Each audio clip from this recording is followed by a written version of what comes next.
En août 1988, coup de tonnerre dans les médias, la jeune actrice à la mode, Pauline Lafont, fille de Bernadette Lafont, s'est évaporée du jour au lendemain à 25 ans seulement.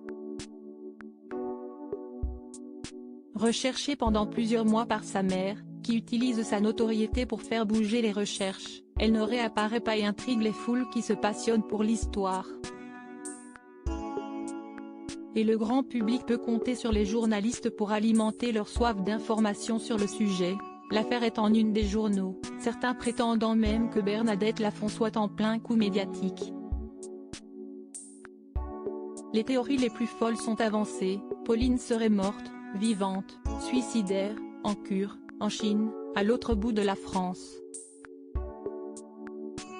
Des théories qui vont éclater lorsque le puissant journaliste Guillaume Durand, début septembre 1988, annonce un énorme scoop dans son JT de 20h, il sait où est Pauline.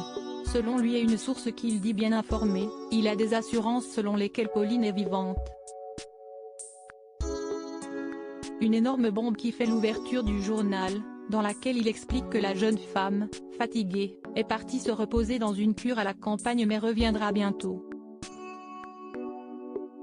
Un coup de buzz qui tombe à l'eau des déclarations qui foudroient Bernadette Lafont, qui ne comprend pas pourquoi le journaliste ne l'a pas prévenue avant de sortir une telle affaire. Elle aura la réponse peu de temps plus tard: il n'avait pas beaucoup plus d'informations qu'elle. Sa source bien informée est en réalité un homme qui a passé un appel anonyme à la rédaction de la 5 quelques minutes avant le journal pour donner cette information. Et il s'avérera, moins de 2 mois plus tard, que tout était faux. Les restes de la jeune femme sont retrouvés dans un ravin en novembre dans un état de décomposition très avancé, ce qui signifie que l'actrice est décédée dès le jour de sa disparition. Tombée dans un ravin, elle a en effet fait une chute de 10 mètres et semble morte sur le coup. Désavoués, la plupart des journalistes présentent leurs excuses à la famille de Pauline Lafont. Guillaume Durand, quant à lui, le fera l'année suivante, alors qu'il participe au 7 d'or, parlant d'une dette épouvantable et d'une gigantesque connerie. Il s'était platement excusé auprès de l'actrice.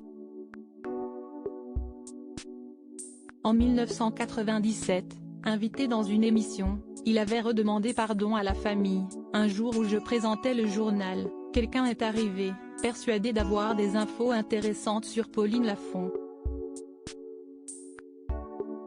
On s'est planté.